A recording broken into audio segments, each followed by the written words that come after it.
Iran Israel US war के बीच Qatar, UAE, Kuwait जैसे कुछ खाड़ी देशों पर भी मिसाइल दागी जा रही हैं।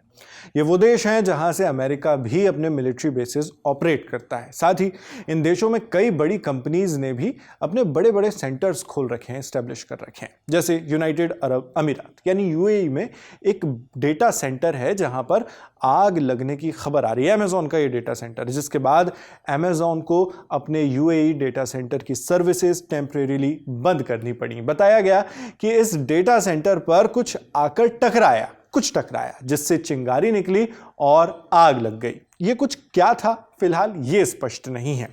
Amazon वेब सर्विसेज यानी AWS ने रीजनल अटैक्स से इसका सीधा संबंध होने की पुष्टि अभी नहीं की है, लेकिन इस घटना से उनके ऑपरेशंस जरूर प्रभावित हुए। आग लगने के बाद यूएई फायर डिपार्टमेंट ने सेंटर की बिजली काट दी, जिसके चलते वहां की सेवाओं पर असर पड़ा। इस वक्त सेवा बहाली का काम जारी है। यह घटना इलाके के लोकल टाइम के मुताबिक दोपहर 4:30 बजे की। Amazon वेब सर्विसेज ने बताया, यानी AWS ने बताया कि 1 मार्च को लगभग 4:30 बजे MEC1 AZ2 यानी अवेलेबिलिटी जोन 2 नाम के अवेलेबिलिटी जोन में मौजूद फैसिलिटी सुविधा पर चीजें टकराईं, जिससे पहले चिंगारी और फिर आग लगी। AWS ने कहा कि प्रभावित जोन में सर्विसेज दोबारा शुरू करने में कई घंटे लग जाएंगे। 2 मार्च को भी AWS डैशबोर्ड पर डेटा सेंटर की वर्तमान स्थिति बाधित दिखाई दी। इनमें जो सेवाएं बाधित हुई उनमें Amazon इलास्टिक कंप्यूट क्लाउड यानी EC2 वर्चुअल सर्वर उपलब्ध करवाने वाली सर्विस है, और Amazon रिलेशनल डेटाबेस सर्विस यानी RDS जो क्लाउड आधारित डेटाबेस मैनेजमेंट सर्विस है। ये दोनों सर्विसेज शामिल हैं। इसके अलावा टाइम्स ऑफ इंडिया की रिपोर्ट के मुताबिक AWS डैशबोर्ड पर यूएई के लिए एरर रेट बढ़े हुए दिखाई दे रहे हैं। जब न्यूज एजेंसी रॉयटर्स ने AWS से पूछा कि क्या डेटा सेंटर की यह घटना इन हमलों से जुड़ी है, तो कंपनी ने न ही इसकी पुष्टि की न ही खंडन किया। अब इस घटनाक्रम की टाइमलाइन पर एक बार नजर डालते हैं। 1 मार्च को यूएई में दोपहर के लगभग 4 बजे जब डेटा सेंटर का एक हिस्सा प्रभावित हुआ तो एरर बढ़ने लगे।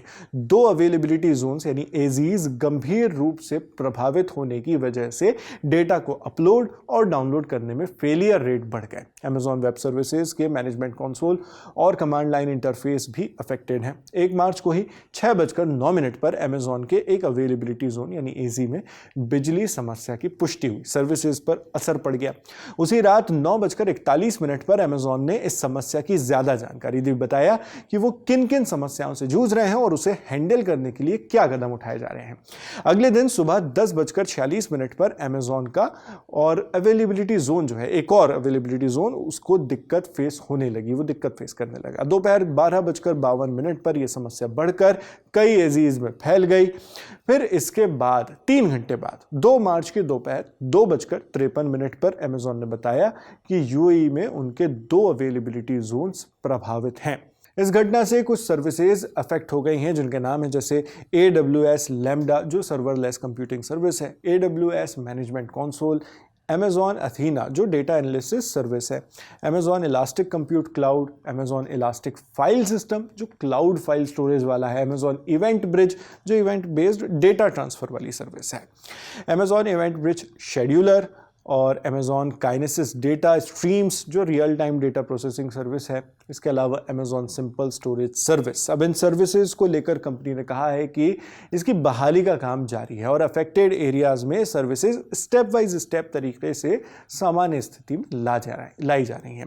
अब देखना है कि कब तक के ये जो प्रोसेस है वो कंप्लीट होती है और सारी सर्विसेज सामान्य रूप से काम करना शुरू कर देती हैं।